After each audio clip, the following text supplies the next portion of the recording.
Creo que las composiciones más interesantes suelen estar ligadas a ideas de cualquier lado. A veces una analogía a la pintura con los colores, una analogía al tiempo, una analogía a la simetría, una analogía a no sé qué. Y eso, buscar la forma artística de traducirlo a la música, a la composición, al estilo.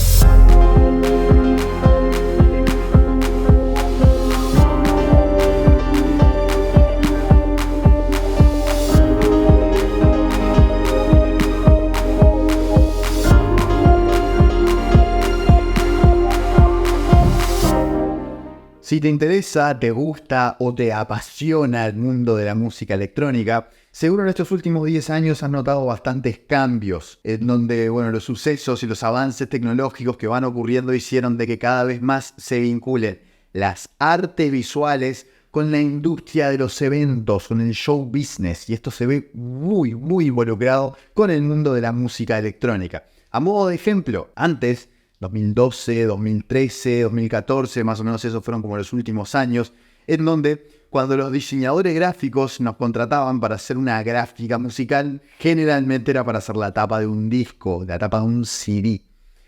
Pero con el pasar de los años, hoy en día, está muy asimilado el término de que cada canción tiene que lanzarse con una gráfica puntual. Principalmente si está pensada para ser publicada en distintas plataformas, ya sea en Spotify, YouTube o en donde quieras. Entonces, lo que antes el trabajo de cover art era el de pensar la globalidad de la música de una banda, un solista, un DJ, un artista o lo que sea, y traducirlo a una gráfica, ahora es pensar cada canción por separado y que cada canción tenga su propia estética, su propia gráfica, y entre todas se vinculen para generar la identidad visual del artista, del DJ, del músico, del solista o de quien sea. Por otro lado, también la tecnología dio pie y además el mismo público en cierta forma lo fue como pidiendo, pero hace 10 años, en 2012 me acuerdo, cuando teníamos que hacer algunas producciones, algunos eventos que involucraban pantallas, siempre nos decía que las pantallas no tenían que molestar al evento, no tenían que llamar más la atención que el artista en sí. Y lo que hacíamos era jugar más que nada con las luces. En la pantalla aparecían determinados logos, determinados videos en loops o algunos videos como más abstractos, más ambiguos. Y las luces y la música daban más bien como el espectáculo en general. Pero hoy en día el rol del DJ, el rol de que opera las pantallas, es vital en cualquier tipo de evento, cualquier tipo de fiesta. Debido a que ahora sí, las pantallas tienen mucho más protagonismo y son mucho más normales. Es más cotidiano de verlas en cualquier tipo de evento, ya sea chico o de mucha magnitud. Y eso dio pie a que hace unos 3 años se bajara a tierra un concepto que cada vez está avanzando más y más. Cada mes, cada año vamos a ver que va a evolucionar mucho más. Y es el concepto de mix media. Mix media se le llama la sincronicidad de la música con todo lo que sucede en el evento.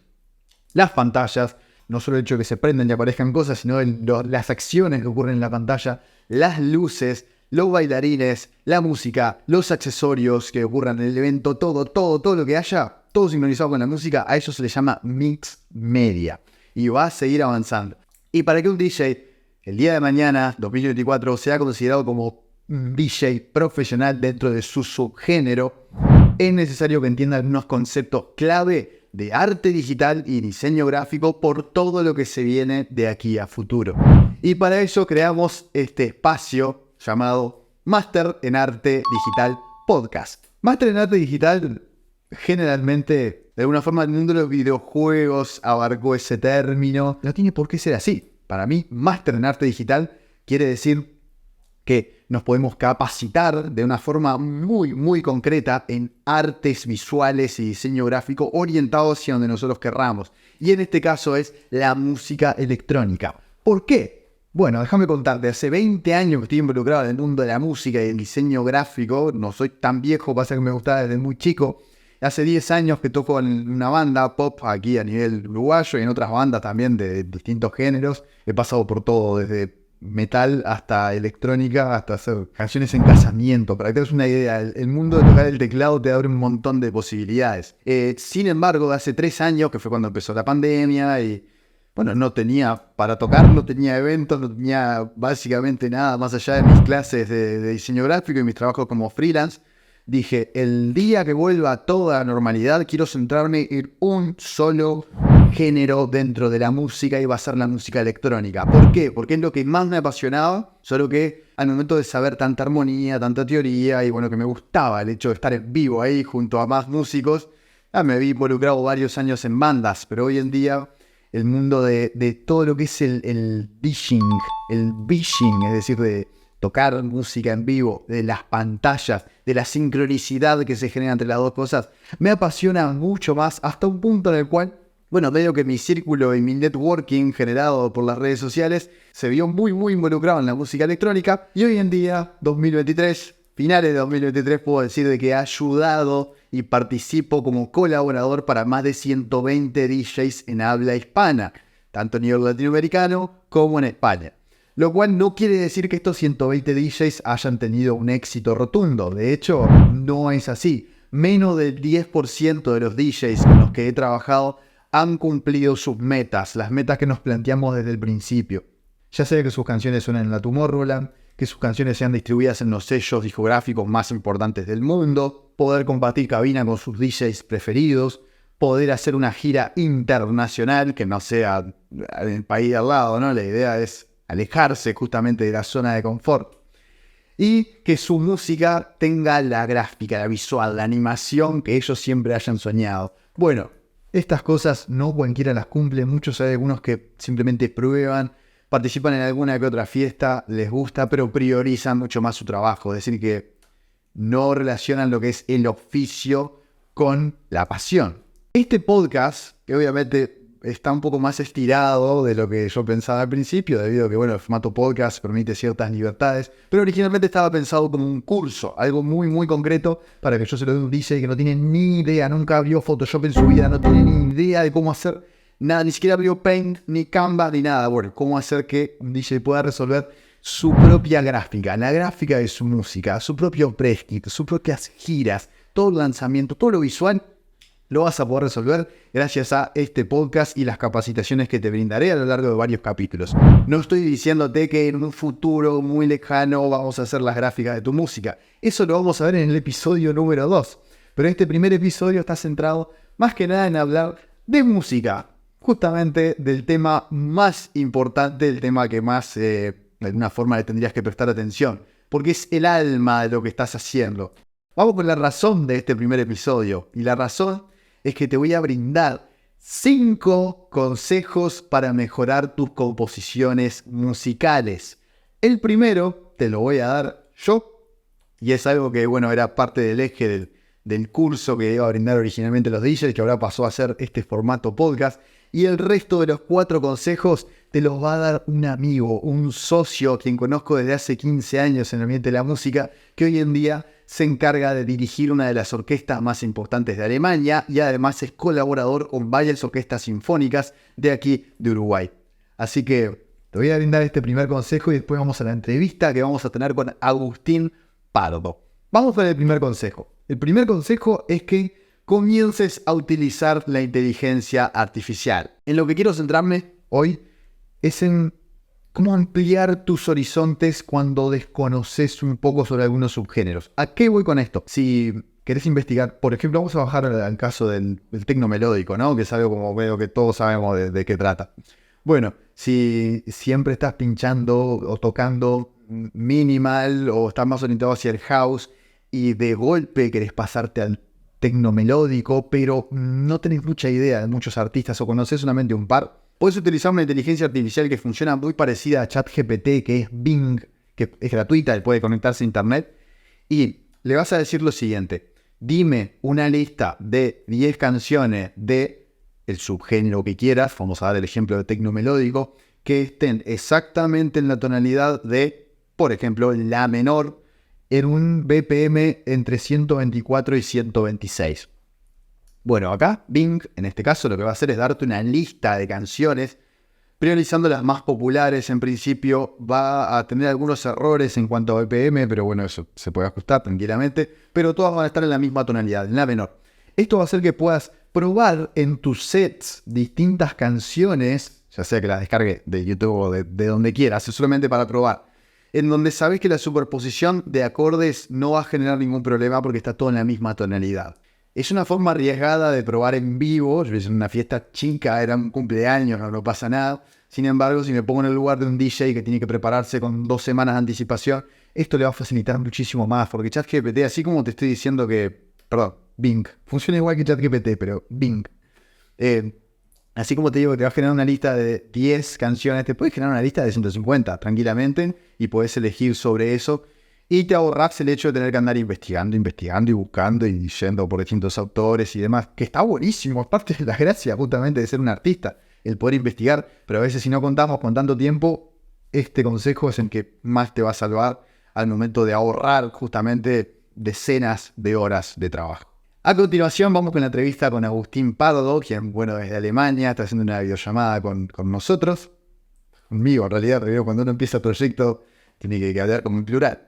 Y va a tirarnos algunos consejos que están muy, muy buenos. Le dije que por favor que no cayeran en términos tan técnicos para que, bueno, para quienes no tienen tanto conocimiento en armonía y escalas puedan participar de una forma amena de esta charla. Así que, bueno, vamos con la entrevista.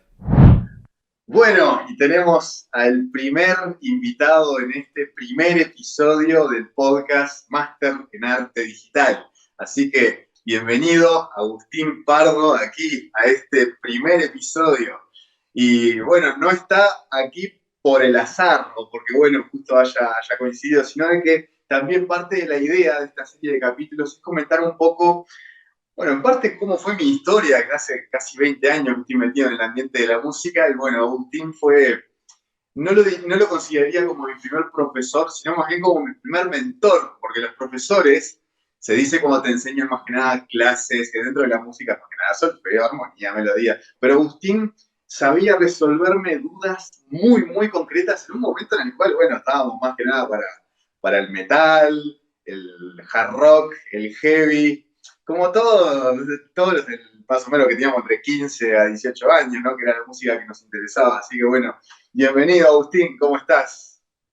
¿Cómo andás? Che, un honor, la verdad, estar acá. Y bueno, un honor recordar esas épocas también de noches de Atlántida, en los techos tocando música hasta altas horas de la madrugada. Sí, sí, sí, increíble que ya empecemos la entrevista hablando de algo ilegal, ¿no? De cosas que hacíamos, pues bueno, sí, no es legal subirse a los techos en, no sé si era una especie de comuna o una plaza, o no me acuerdo bien cuál era la función del lugar, pero sabíamos de que había un enchufe por ahí, por algún techo. En Atlántida estaba casi que desierto en invierno, entonces, bueno, nosotros íbamos, conectábamos. Obviamente la anécdota tiene mucho más sentido después de unos cuantos alcoholes arriba, ¿no? Que es lo normal, más o menos, en la época esa, cuando teníamos 17, 16 años. Pero bueno, en esas largas charlas salió de que, bueno, Agustín, vos fuiste el único que me pudo explicar cómo se hace un solo de teclado, que para mí antes el teclado era solo planchar acordes nomás y listo, y solear. Los profesores que había tenido en este momento me decían, sí, vos toca lo que quieras sobre los acordes, y vos me decías, no, fíjate cuál es la nota más aguda, cuál es la nota más grave, y sobre el medio hace esto. Me mostrabas con la guitarra y claro, la primera vez que yo veía lo que yo tocaba en el teclado en otro instrumento, y eso me abrió la cabeza todo lo que es el mundo del ensamble musical en sí, ¿no? Que es salir de tu instrumento y comunicarte con otro músico. Así que bueno, Agustín, un placer que estés aquí en este primer episodio. Estamos hablando de anécdotas que son hace casi, no sé, 15, 16 años, pero contanos un poco en qué andas ahora en el ámbito musical. Estoy como director, más que nada ahora. Estoy bastante en una etapa bastante académica, la verdad, en este momento. En transiciones académicas también, tanto docente, o sea, trabajando para universidades de Uruguay, de Alemania, de República Dominicana. Actualmente vivo en Hamburgo, acá en el norte de Alemania, bastante casi adentro del Polo Norte, y estudiando, terminando una maestría en este momento y comenzando un doctorado. Actualmente me encuentro escribiendo para la NDR, la Big Band de la NDR. La NDR es como si fuera, es la radiodifusión del norte de Alemania. Para hacer un paralelismo capaz que un poco más conocido, es como la BBC alemana. O sea, la BBC de Reino Unido, por ejemplo, es eso, es la radiodifusión. Acá en Alemania la tienen como por regiones, la del norte, la del sur, la del oeste. Bueno, Agustín, eh, más que nada, la razón de este primer episodio es el hecho de poder desglosar pistas de música instrumental, ya sean beats o música electrónica o pop, en distintas capas, porque medio que ese es el trabajo del productor o del DJ, más que nada, que es el tipo de público al cual estamos apuntando en este caso. Quería que comentaras un poco de cómo es el pasado, o sea, desde hace un tiempo, cuando empezaron con todas las movidas de las orquestas y demás, cómo es que se dividen las canciones por capas, ya que eso evolucionó hoy en día, que exista la música electrónica. ¿Cómo es tu proceso, por ejemplo, de composición y de dirección? ¿Lo pensás primero por la velocidad, la intención que querés generar? Primero pensás la tonalidad, después empezás a pensar lo más grave, lo intermedio, lo más agudo, después los arreglos, o cómo es la dinámica. Bueno, el proceso de las historias, como la historia de las orquestas o tal vez de la música sinfónica en cuanto a las capas, tal vez es un procedimiento muy diferente del que yo hago como compositor hoy en día, en ese sentido. Depende un poco de la música que esté escribiendo, la verdad. No es que el proceso sea siempre igual para todas las músicas. No es un proceso como sistemático o replicable a cualquier pieza. Sí hay algunas cosas que se podrían tal vez como generalizar y charlar un poco trayéndolas. Por ejemplo, para mí hay una diferencia muy grande entre lo que es una composición o un arreglo. Yo trabajo mucho como arreglador, especialmente para bandas de Uruguay, también acá en Europa hago varios trabajos de arreglos para orquestas o bandas sinfónicas, pero el hacer arreglos consiste, por ejemplo, pongo un ejemplo local allá uruguayo, donde, no sé, te llama la banda sinfónica de no sé dónde y te dice, queremos tocar un tema de Jaime Ross con la banda sinfónica. Y vos después vas a chequear el tema y el tema tiene guitarra y voz. Y eso con una banda que tiene decenas de personas no es demasiado viable hacer lo mismo, o sea, instrumentarlo. Entonces, ahí para mí entran como tres cosas importantes, que es eso que hablaba de la composición y el arreglo, y la instrumentación, que es, la idea de la composición es la idea de generar el material como cero, o sea, desde no hay nada y generar un material, es una composición, desde algo, o sea, desde la nada, básicamente. Algunas ideas y cosas, pero no partís de un material preexistente. En cuanto a la composición, por ejemplo, mi proceso personal ahí es el más lento. Hace muchos años, demasiadas veces por semana ya el escribir temas para las distintas orquestas, bandas y todo. Entonces ya es casi un laburo de oficina, donde en unas horas me siento, agarro el tema y ya depende, pienso un poco a qué estética lo quiero llevar, a qué plantilla, bueno, cuál es el ensamble que me está contratando para hacerlo, etcétera. Y ya es un trabajo de oficina de barrer haciendo lo que quiero que pase en ese tema y lo mando lo antes posible. Pero en el caso, o sea, eso es bastante ágil, la instrumentación incluso un poco hasta más ágil. Y la composición es la que me lleva más tiempo porque tengo que tomar todas las decisiones yo, que es, tengo que elegir, bueno, las líneas melódicas del tema que van a hacer, el acompañamiento armónico. Si es un tema que va a ser como monodia acompañada, que es lo que a veces se simplifica un poco decir como, hay una melodía y algo que la acompaña. Pero no todas las músicas son así, a veces tenés como músicas más texturales donde sería muy difícil decir qué es el acompañamiento y qué es el frente. O sea, qué es el background y qué es el frente es muy difícil de identificar. Es como toda una textura que está ahí y que tal vez no hay frentes o fondos muy claros, entonces esa como música más textural a veces se habla en eso. Eh, o procesos, por ejemplo, donde son músicas al revés, son todo líneas melódicas, entonces como una música muy contrapuntística, se llama, donde en realidad no es que hay una melodía y algunos acordes de fondo, en realidad está bien, puede que se formen unos acordes, pero en realidad se forman porque son millones de líneas melódicas en simultáneo operando, lo cual es un procedimiento como fugado, se llama, ¿no? Como en base, como era la historia en las fugas, donde no es que hay acordes puestos como la que se llama, como tocados en simultáneo, así vertical, sino producto de todo capas horizontales melódicas en simultáneo operando, o sea, en dos como sentidos, en el sentido de sí mismas, como de su propia vida, que si vos aislás cada línea melódica, podría ser perfectamente la melodía de un tema, son como líneas melódicas en sí mismas, independientes, estables, como que se autosustentan, digamos, en sí mismas. Vos la escuchás y la melodía, está bien, no es que si es una melodía rarísima de fondo, igual no la va a escuchar nadie, no, no. Es una línea melódica que si la aislás podría estar espectacular en sí misma, pero son muchísimas en simultáneo, entonces hace que vos no termines de escuchar ninguna fácilmente del todo, pero la resultante que escuches sí sean acordes, que se van moviendo, producto de estas líneas melódicas todas en simultáneo. Eso también hay todo un estudio del contrapunto, obviamente, de cómo es la complementariedad melódica, rítmica, registral, tímbrica, ¿no? De cómo interválica, disonancias, dónde están, los puntos álgidos, dónde se dirige cada una. O sea, hay como muchas cosas que tienen que estar sincronizadas o en realidad justamente no exactamente a la vez, o sea, no exactamente sincronizadas en el sentido de que no todas su punto álgido sea en el mismo momento, porque si no es como que no le vas a poder dar bola a todas. El momento dramático, si es todas a la vez, no funciona, entonces tienen como que tener sus momentos cada una, pero a la vez, bueno, para tener su propio desarrollo. Dos aclaraciones rápido que quiero hacer, ¿no? La primera, bueno, para quienes estén viendo acá esto que piensen, voy a dedicarme a la música porque quiero hacer algo bien descontracturado, bien creativo, no quiero más el trabajo de oficina, bueno, no es forma de escapar, o sea, una vez que querés ser profesional en cualquier tipo de ámbito, te vas a encontrar igual con tener que encontrar una metodología de trabajo, analizar, no todo es crear y bueno, todo el mundo te festeja lo que estás haciendo, no, hasta en estos casos que son súper, súper clásicos y bueno, que tienen tanta trayectoria, igual se maneja de la misma forma. Y por otro lado, esta música más textural que me estás diciendo, ¿no? Fugadas, me dijiste que eran más parecido a lo que era las Toccata y Fuga, o Toccata y Fuga en una canción.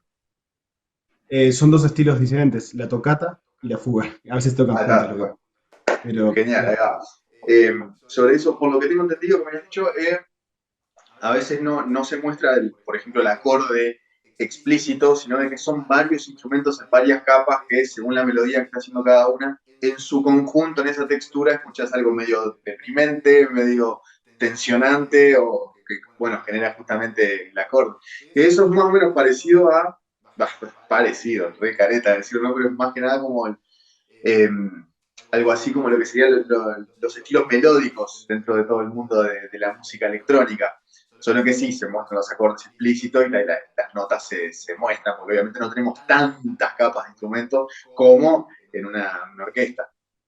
Así que, bueno, en este caso te quería preguntar algún consejo más que nada para quienes te estén escuchando que eh, se tiren más hacia el ámbito del techno. Y te comento, más o menos el techno juega mucho con lo que es el sonido de las máquinas, los acordes menores, pero a veces hay DJs y productores que se les complica el hecho de salir de todo el tiempo, por ejemplo, un la menor, ¿no? ¿Qué tipo de arreglo se te ocurriría para que eso suene como más tensionante o más deprimente, pero que pueda resolverse en la menor nuevamente? Hablando bien cuadrado, ¿no? Bien resumiendo todo de a cuatro compases.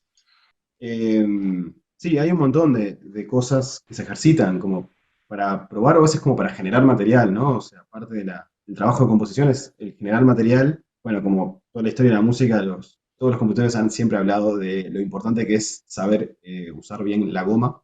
O sea, de que vos generás un montón de material y después no le tengas miedo a borrarlo, o sea, como a eliminar y a elegir, porque a veces pasa como que generás material y te encariñás y así está, pero lo quiero usar, pero una cosa es que te guste el material, otra cosa es que vaya en ese tema. Entonces, como el saber usar la goma o saber seleccionar qué, por más de que tal vez no son las ideas que más te gustaron, pero son las que mejor funcionarían en lo que estás trabajando o el tema, creo que es una de las cosas importantes.